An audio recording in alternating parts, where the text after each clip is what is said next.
Thank you for joining us for this special Beyond the Bell episode. I'm Nicole Valles, proud to be a parent of 2 Barrow County School System graduates, and I also get to serve as the Director of Communications and Engagement for BCSS. We wanted to offer this episode to talk about the past several months involving safety enhancement research and answer some of your questions. A lot of this has been shared during Board of Education work sessions and meetings and through email and website updates, but we thought this would help so you wouldn't have to search to find the answers. This episode features Superintendent Dr. Dallas LeDuff, Chief of Staff Dr. Matt Thompson, and Assistant Superintendent of Support Services Dr. James Bowen. Thank you for taking this time to learn more about this important topic. First, I just wanted to set the tone of that we'll be talking about the timeline from September till present, where we were talking about all things with safety enhancements. So the first question, and just feel free to jump in with an answer, whoever would like to answer. What schools did we visit when it came to visiting schools, looking at different safety measures that schools were doing? Well, we started looking at different layers every year. You know, this wasn't a new thing, a new pursuit for us. We're constantly looking to add tools and other layers to our safety plan. Obviously, we accelerated looking at a variety of things in the fall and September, and we started by calling people in other districts. We did a lot of phone interviews with 5 or 6 different systems: Clayton, Henry, Cobb, Stevens, Elbert, Oconee. We interviewed a lot of people. They were looking at similar things as we were: weapons detection devices, bags, and such. We decided to schedule a few trips to go and see some of these systems in action. First trip was to Elbert County, where we observed their high school and their scanning program using an open gate weapons detection system and taking the approach of scanning all students every morning. We thought they had a difficult task because they had multiple buildings and they needed multiple devices. They end up using 7 different devices to scan students in a school about half the size of our 2 large high schools and a similar size to Bassa. So we observed that, and we went in the morning so we could see when everyone got there. We thought it was very smooth, but it did take a lot of machines. From there, we wanted to see what some other products were like in action. We felt pretty good that we had a grip on what the open gate system looked like.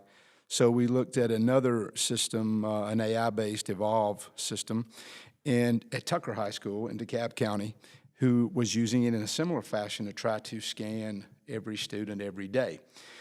Tucker is located in an area near neighborhoods where there's been high crime areas, and they've been scanning for a few years now. I felt pressure from their community, but also just general safety. A lot of crime, a lot of weapons within proximity to their school.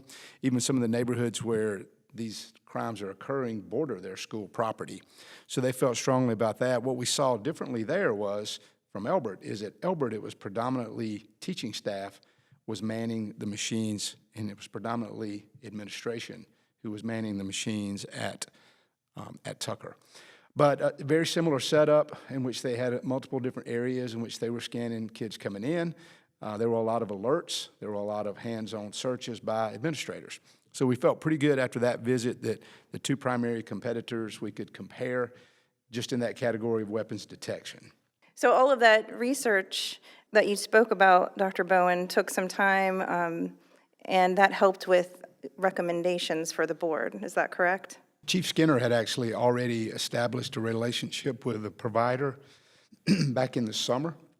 This was before September 4th, at a safety conference, because these are vendors, and they're set up at a lot of conferences we attend. So, like I said, this wasn't a new endeavor. Obviously, it was accelerated in September, but we were already looking at these devices before that, and he had actually gotten quotes on these devices over the summer in June.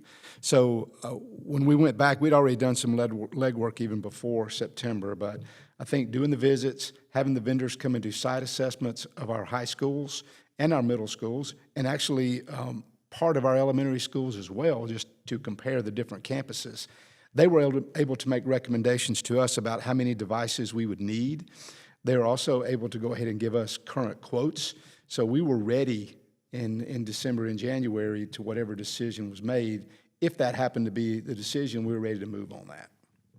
And I think it's important to note that our board members were engaged with us in that work behind the scenes. So we were having conversations with them about the things that we had learned along the way, and the wonderful work that Dr. Bowen has led, along with some of the work that Dr. Thompson has led in terms of engaging our community, really prepped us in being ready to deploy those weapons detection systems immediately, and we didn't have to go through that process then deploy it. We were ready to do that because of the work that's happened since September 4th and before, as Dr. Bowen mentioned. That's wonderful. And Dr. Thompson, if you could talk about that engaging of the community. I know that you held some, what was it called? Cold, warm, help me out. Explain that to me for SGTs. So when we had talked to other schools and school districts that had had similar incidents, one of the things that was said to us many times was, before you start making large-scale decisions about safety enhancements, that you wanted to make sure you had engaged your full community, because several of them had walked into things where they, in many cases rolled something out that, much like we had, they had been preparing for, doing research on.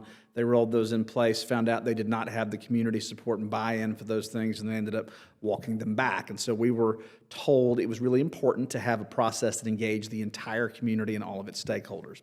We're a charter district, so we started with our school governance teams. Our school governance teams, each school program has one. They're made up of teachers, parents, community members, students in the case of high schools, that serve to meet monthly to make decisions about the school and share governance with the Board of Education. They make important decisions for our schools, and this is one of the more important decisions we had to make, so we wanted to engage them. So we started out giving them a sort of protocol where they went through and we looked at different safety enhancements. We had done some research to give them, these are the things about them that are effective, these are the things that are a little bit questionable, these are the things that are the trade-offs where it may do a great job of certain things, but it has costs, both literal and in terms of staff work or things put on teachers and students, that those are things that we wanted them to be clear-eyed about. So they went through that protocol, giving warm and cool feedback about things that they felt were, things that they thought we should strongly consider for their school, things that they really did not think were a good fit for their school. So we went through that process in the month of October to gain feedback at the school level for the governance team for every school. We then used that feedback to put together a survey that was sent out to the entire community. We sent that out to around 32,000 individuals, every parent. They were passed around through, social media, and we got folks in the community, students, quite a few students filled those out. And those enabled us to get a more quantitative view of how people viewed different enhancements. And we tried to be as balanced as we could in saying, here are the things about these enhancements that our research shows are very effective. Here are the things that are drawbacks to them. And there is no safety enhancement you can think of that is frictionless and has no drawback whatsoever. They are always going to involve trade-offs. Many, many times those trade-offs are well worth doing, but we wanted to be clear-eyed in making sure that we were deliberate and that we had engaged all of our stakeholders. That survey has been completed. We will be sharing the overall results on January 28th at the work session, and that work is not done. I mean, there were a lot more things that were looked at on that survey than just weapons detection systems, and there are things that we're going to have to continue to look at. Dr. LeDuff has pointed out many times, this is not the last decision, it's just the next decision. And when we look at something like safety, that's what we're always thinking about, is what is the next layer we're going to need to look at. We still have more of those to do. So that was a very deliberate process that we tried to engage the entire community on. And I think it's important to highlight how much we learned throughout that process. I don't know that I can express how valuable it is for our community to gather and have these conversations with each other and with us. And the reason for that is what we know, or what we knew, thought we knew, and what we learned was that every individual doesn't agree necessarily on what should happen now or what should happen next. But what that gave us a chance to do is hear different perspectives from each other, so everyone could feel good about moving forward. And I think that's ultimately our goal, certainly our Board of Education's goal, is what is the next best step for us to be able to move forward as a community. And I think we've done that, and we are doing that currently with the work that's continuing. And that survey and getting that feedback helps us to know that not all of our stakeholders feel the same way as far as when we are communicating with them or we're trying to do training, for example, to know that some are hesitant about it and for whatever reasons that they have. And so it helps us to know how to best communicate with them. How would you feel, I think Dr. Bowen kind of touched on this too, and so did you, Dr. Thompson, with the question of what about middle schools? What about elementary schools? Can you speak a little bit about that question? Sure. So that's part of a conversation that we're having right now, and that's an ongoing conversation. Obviously, we wanted to start at the high schools, as our community is aware, and I think we had some support to do that in our community, but we're learning still. As we're implementing these devices, we'll be doing that this week at Vasa and Winder Barrow High School. So we're kind of learning our way through that, and we'll have more information as we have that conversation with our middle school families and our middle school leaders as to how that could look at the middle school level next. And our Board of Education was foresighted enough that they approved us enough funding on our last meeting to where we can make that move fairly quickly if and when we feel that's appropriate. We're not going to be waiting on some process of a Board of Education meeting to happen. So they were very generous and supportive of us to give us the flexibility to move on that quickly if we need to. If there's something that you could share, and this with families and students, like one nugget that you've learned through this implementing of weapons detection systems that maybe they were unaware of, like for example, why our staff has to be the ones doing the screening. Can you speak to a little bit about that? Yeah, and it is the biggest challenge. It is the one thing that it's one of the drawbacks to implementing a system like this is it has to be manned, and it has to be manned by multiple staff members. And if there are searches that result from it, you typically like to have, historically, your administrators do your searches. So it has to be manned by staff. It cannot be manned by our law enforcement officers. They're not permitted to do that.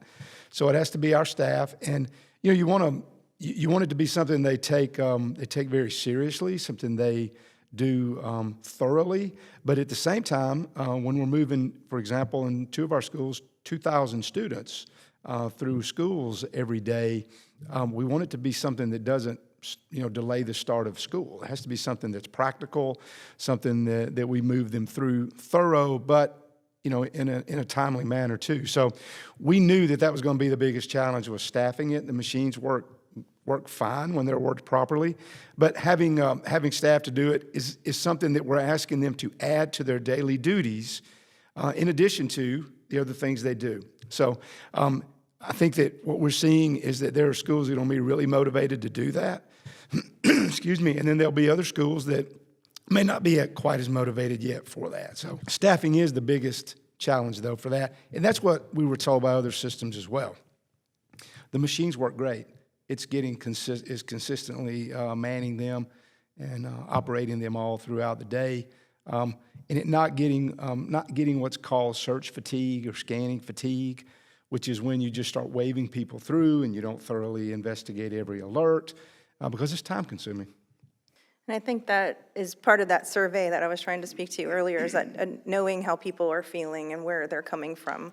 It's not necessarily that they don't care about safety. They do. It's just all the layers you have to consider when adding something new. And I would like to commend our staff up to this point who have really been thoughtful about how our children are received when they arrive to campus, and really taking this as an opportunity to speak to our kids, say good morning, try to make sure they get their day started off right.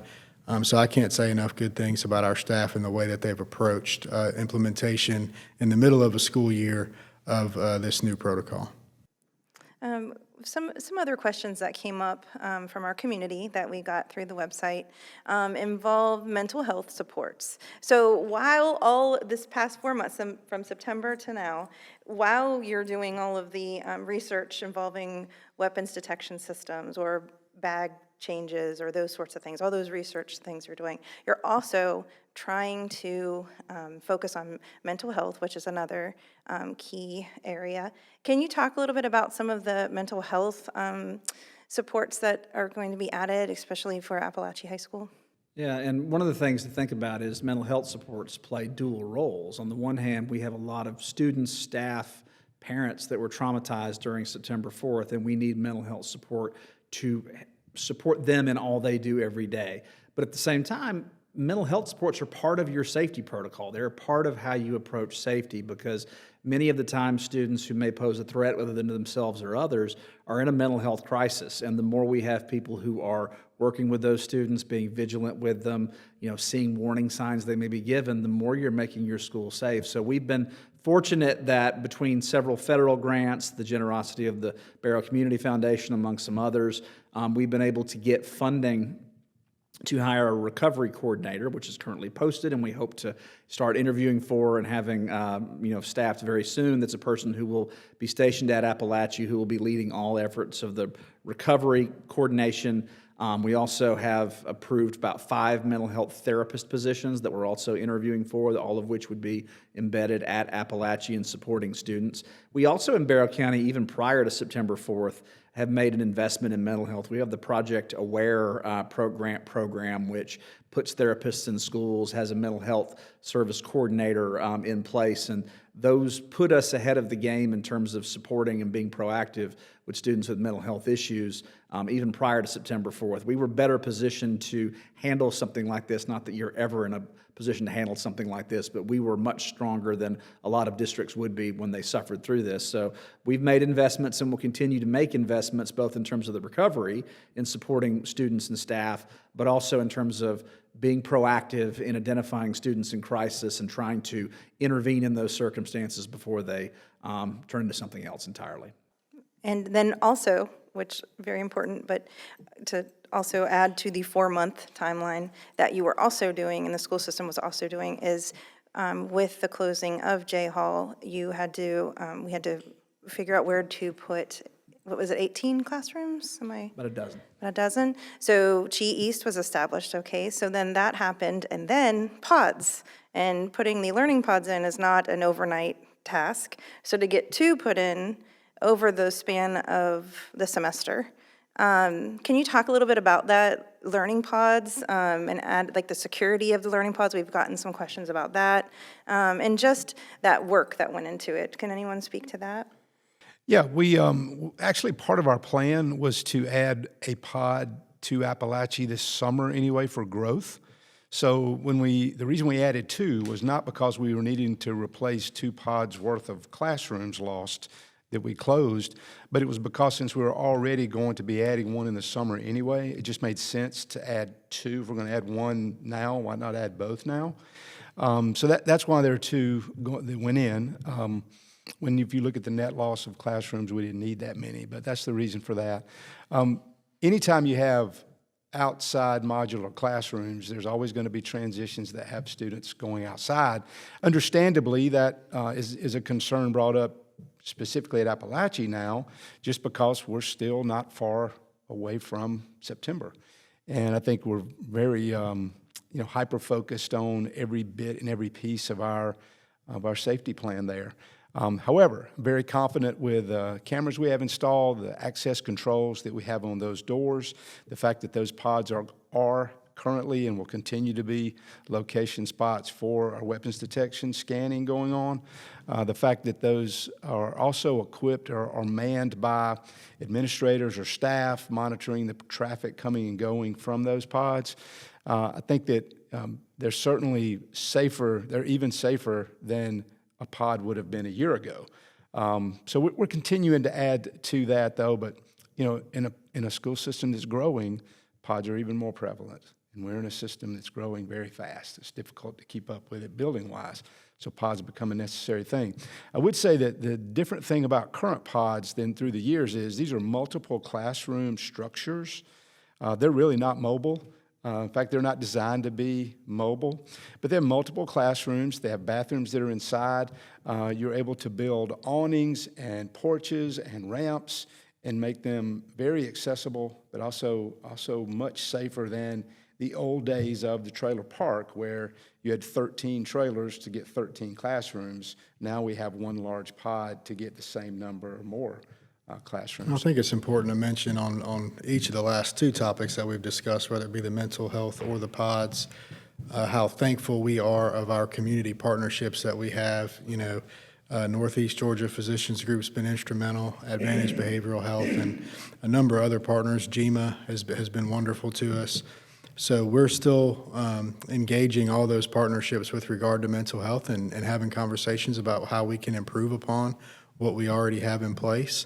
And then, as you can imagine, when we talk about building new structures, there's a lot of permitting that takes place. We have to get down into the earth, whether it be for plumbing or electrical or whatever the case may be. Our partners at Jackson EMC have been instrumental. The county government has been instrumental, and I can go on. But I think that's one thing that makes Barrow County special, and certainly our response to September 4th special is our entire community is engaged in this effort to make sure that our kids have everything they need to take one little step forward each day, and we're incredibly proud of those partnerships.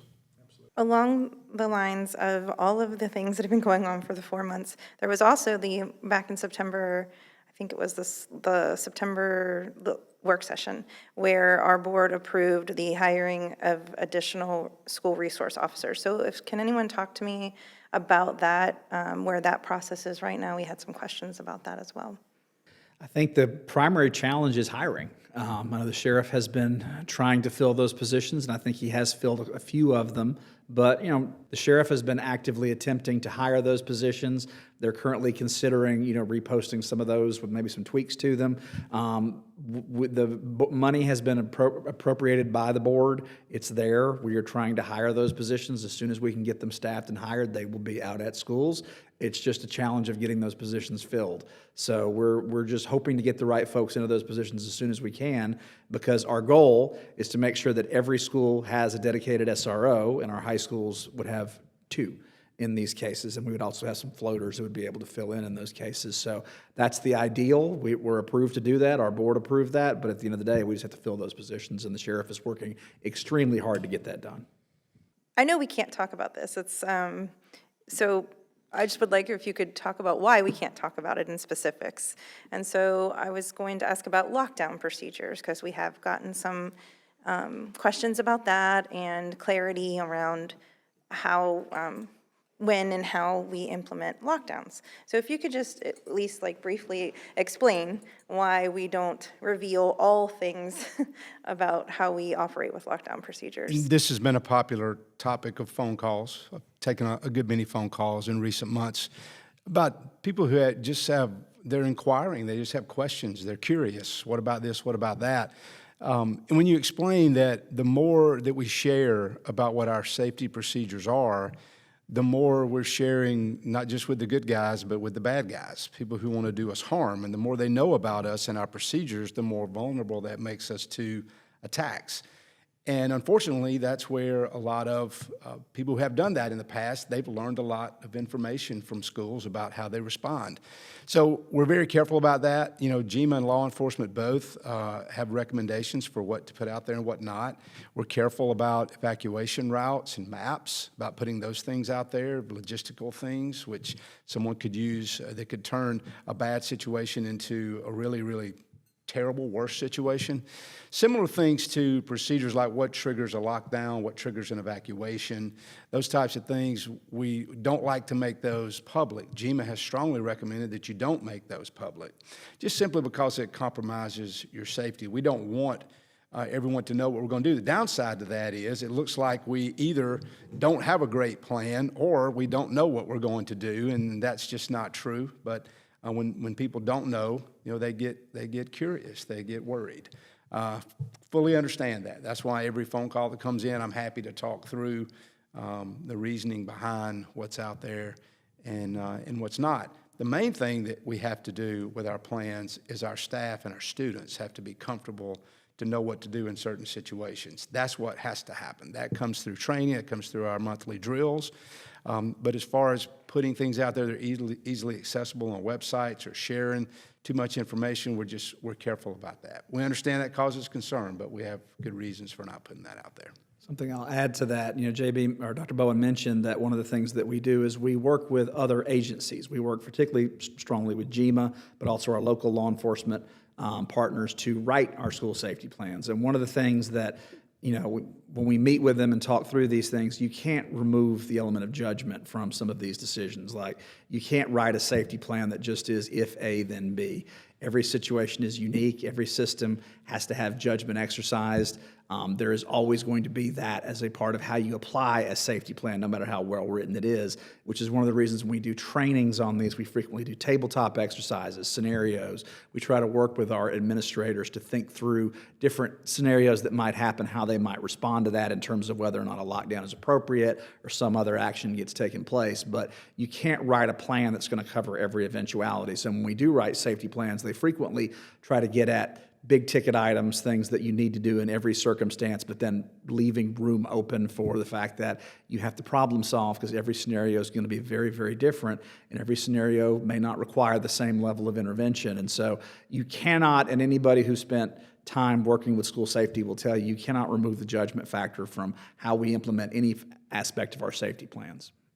And I would just, a couple of things to highlight what the team has said here. Number one, Dr. Bowen mentioned, those questions are valid.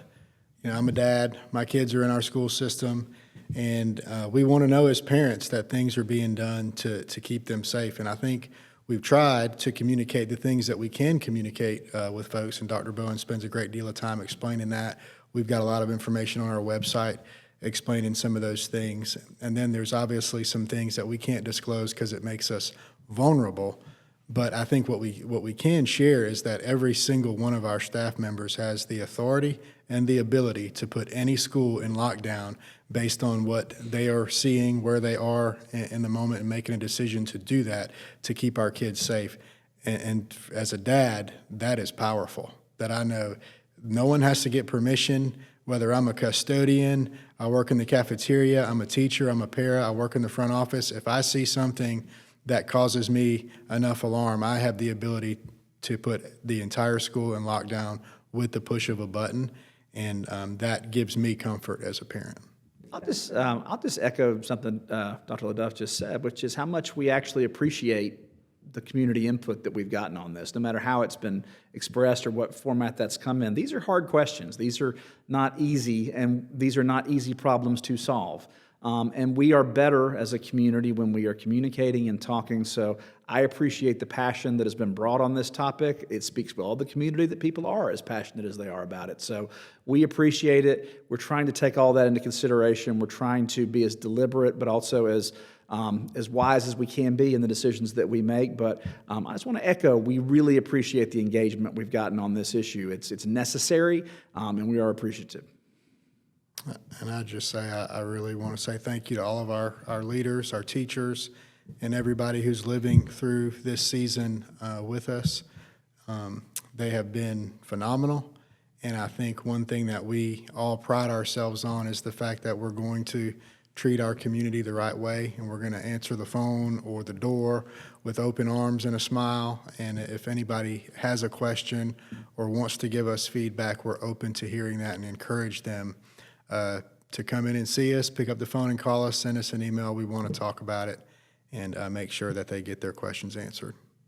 I've been really thankful, and it's been good to see our students this past week and how they've handled the changes at Appalachia wonderfully well. Very compliant, very welcoming of what we're doing, very appreciative of what we're doing. And if they felt like it was a hassle, they didn't show it at all.